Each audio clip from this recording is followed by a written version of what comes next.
Nikola Tesla morreu em 7 de janeiro de 1943, sozinho, em um quarto de hotel, sem família, sem recursos. Essa é a versão oficial, mas a história não termina na morte. Para Tesla, ela só começa ali. Poucas horas após sua morte, algo incomum acontece.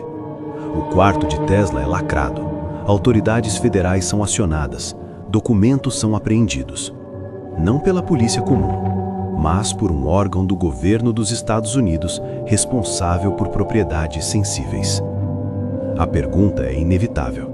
Por que o Estado se interessa tanto pelos papéis de um cientista esquecido?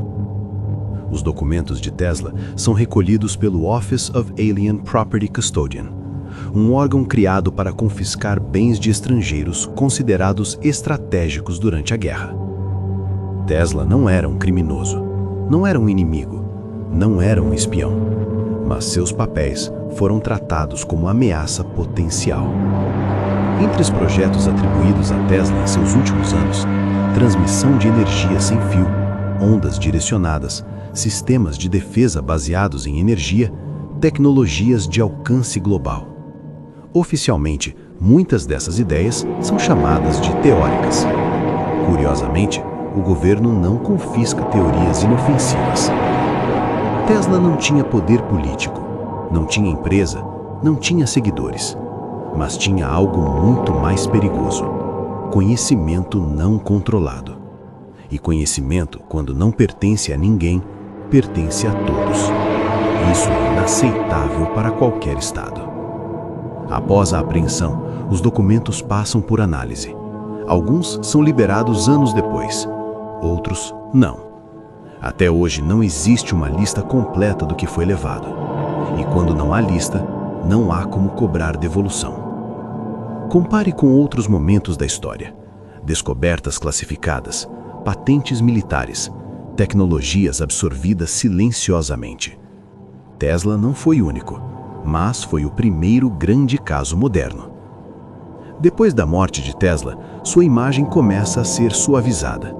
Ele vira símbolo pop, nome de unidade elétrica, referência histórica segura, mas não mais uma ameaça. O homem perigoso é substituído pelo personagem inofensivo.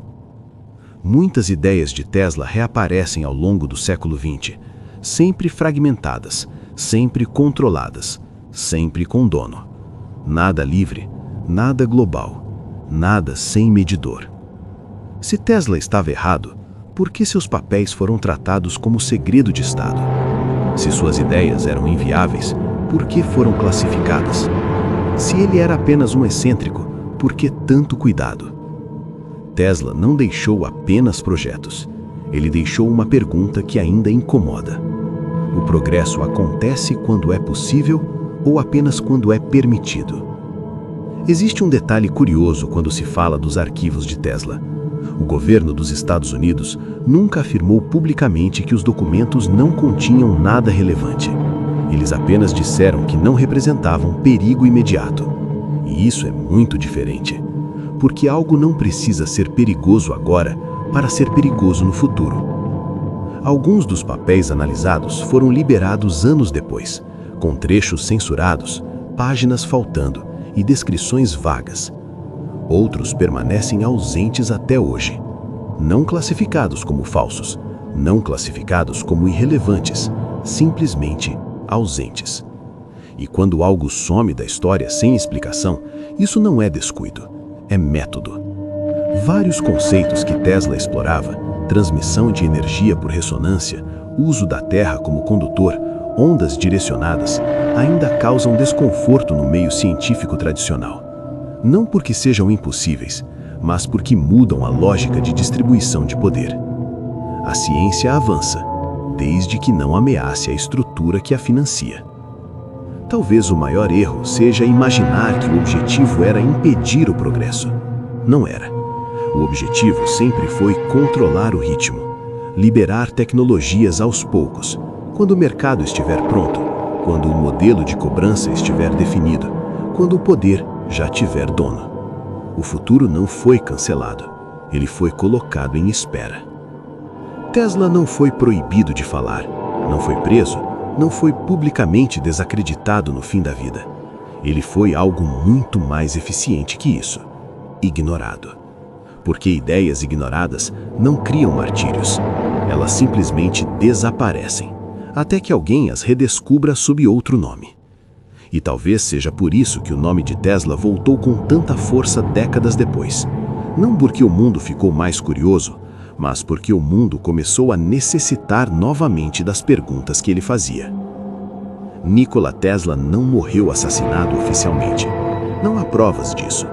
Mas ele foi silenciado de outra forma. Pelo abandono, pelo confisco, pelo controle da narrativa. E talvez essa seja a forma mais eficiente de silenciar alguém. Não tirando sua vida, mas tirando o alcance de suas ideias. Se o futuro não chegou até você, talvez não tenha sido por falta de tecnologia. Talvez tenha sido por decisão.